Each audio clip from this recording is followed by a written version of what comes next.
All across the world, every single day, family members are receiving the most horrific videos of their loved ones. They're being beaten, tied up, humiliated. These are men and women tortured on camera as they beg for their lives, and their captors are demanding money.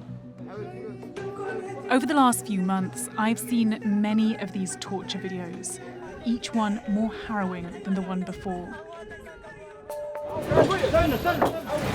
We're in Libya, where this abuse is rampant, to find out how such depravity is taking place on such a huge scale, and who is responsible. How much does it cost for one person's freedom? As global immigration reaches record levels, this is a story of what happens when a desperate search for freedom collides with a human trafficking network that preys on the world's most vulnerable. Those fleeing war and persecution in countries like Sudan, Ethiopia, Eritrea, and Somalia come to Libya in the hopes of reaching Europe, the UK, America. We spoke to dozens of families abroad who are receiving videos of their loved ones being tortured daily. Their captors demand money. How does it feel as his sister watching this? We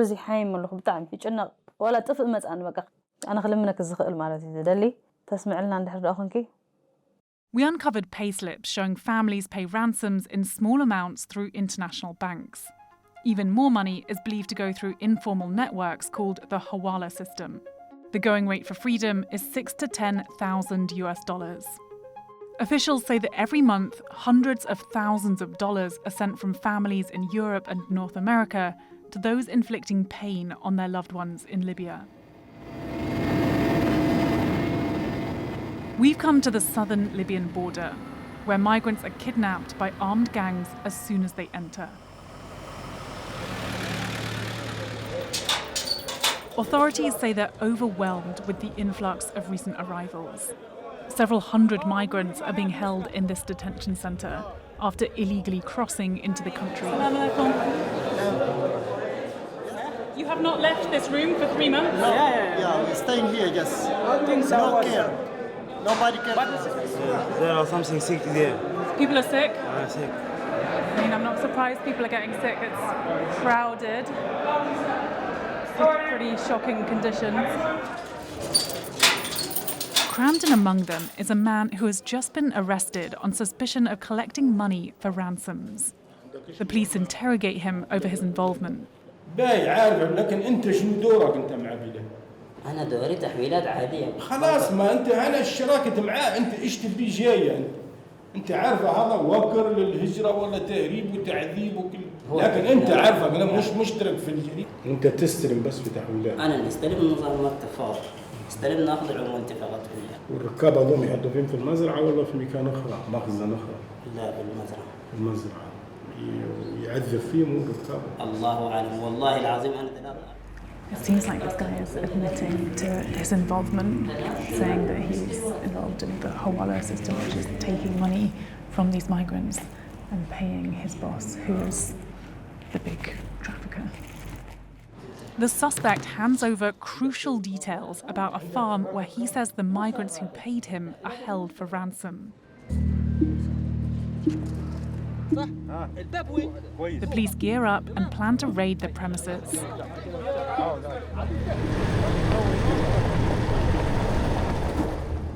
So these guys are heading towards a location that they believe a trafficker is operating, where he's holding migrants that they believe have been tortured and held for ransom.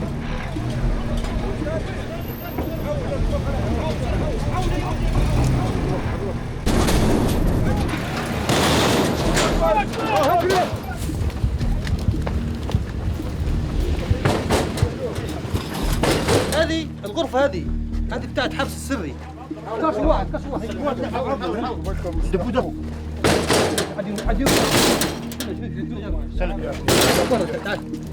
شفت يا ترجمان؟ هذا مكان الجماعة. So they are searching through this room that they believe is where migrants were being held. It doesn't look like anyone's here anymore. It looks like they've fled or been taken to the next spot. There's a lot of clothes hanging up here. الباسبور هذا جماعة متين الحبس السري جوا، فهمت؟ يمسكوا باسبوره هنا، يمسكوا أي حاجة هنا، بعد يدفع فلوس يعطوه الباسبور متاعه. هاي نمشي مرة ثانية.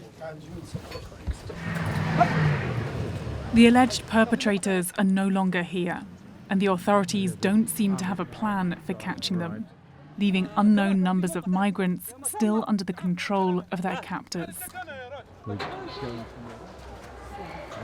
Women and children are often the most vulnerable.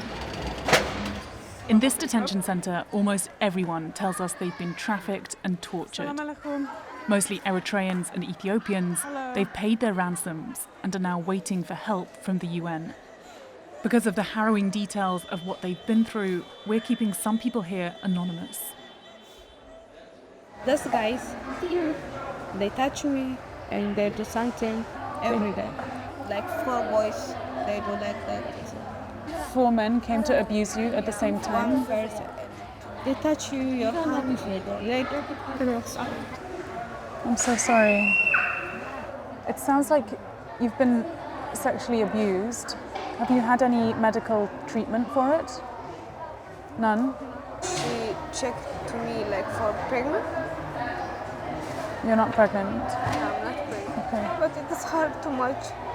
Even I want to die, but I cannot do it. You've been hurting yourself? Yeah. In this hand? Yeah. And this arm? It's so awful to hear someone who's so young, you're just 16 years old, talk about not wanting to live anymore. Every girl is, they do. Every girl is the same.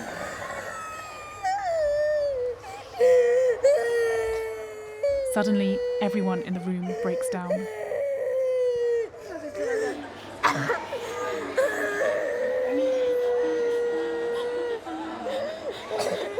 Everyone having pain.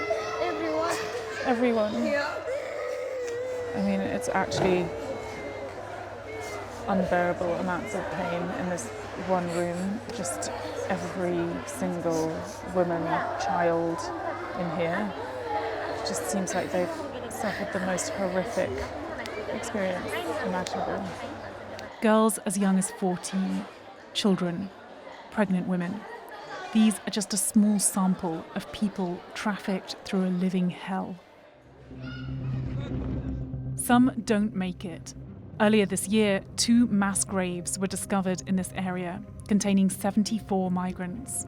Their autopsy report shows signs of torture. Some had been shot. It's rare that authorities get to the torture sites in time. Back in 2022, acting on a tip-off from migrants who'd escaped, they were able to free over 150 people. They were held inside these rooms for months and said they'd been brutally abused. Standing outside, guarding the rooms, was an Eritrean man called Sinat Tesfaye. He was arrested by the police and weaponry was seized. In this footage, you can see the newly released migrants pointing and screaming at Tesfaye.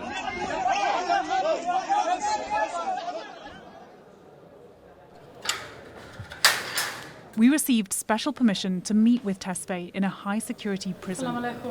He's been convicted of kidnapping and is serving a life sentence. He says he's innocent and that he was one of the migrants being trafficked, rather than someone responsible. There was evidence, phone evidence, there was ammunition, there was weapons. It seems like a wild coincidence that you had absolutely no involvement in this. تدفع فلوسك فلان دفع فلوسي يلا خلاص ما فيها كلام تاني ما هو ما يلقاك لك انت. How do you explain the fact that so many of the migrants that you were with that day say that they were tortured and abused and treated horrifically, and you're saying that you saw nothing? لا حقيتش عذيبة. Why is it, do you think, that Eritreans end up working with these Libyans in these human trafficking networks? ضروري يبوا فلوس تاني في شنو الدنيا في فلوس غيروا حياتهم يعني. Do you have any regrets or any remorse over anything you've done? لما ما درت شيء أنا مش شوري بك يعني أحكي لك ما درت شيء أنا بس أنا نقولها بس جيت غلط جيت لليبيا بس هي بس. This business is bigger than one man. The network Tesfaye was accused of operating in stretches across this vast desert and has links to traffickers in Uganda, Ethiopia, and the Emirates. The man in charge of preventing trafficking in this region is Colonel Mohammed Ali Al-Fadil. There are reports, including a UN experts panel from last year, which found evidence of collaboration between the Libyan authorities in this region and the traffickers themselves, essentially turning a blind eye in exchange for a share in the profits. Is that corruption happening under your watch? شوف دائما في اتهامات في الدول كلها بالكامل. في اتهامات تكون حقيقية وفي اتهامات غير حقيقية. لم تأتي إلينا تعليمات أن نغض البصر سواء بمقابل أو غير مباشر أو غير مقابل. هذا كلام يعني غير صحيح. Do you think that the people doing this, the people carrying out the trafficking and torturing, are just 5 steps ahead of you guys? Because I mean, we spent several days with your men. They were not looking for people. They didn't have the technology to do so. شوف الموضوع هذا يبي مشاركة الدول. مفروض فيه الاتحاد الأوروبي كله، الدول المعنية بالهجرة غير الشرعية، دول العبور، دول المصدر، الكل يكون شركاء. He's right. Libya can't tackle this alone. But while a rise in anti-immigration politics is failing to translate into international cooperation, many thousands of people making this treacherous journey will continue to live through this never-ending nightmare.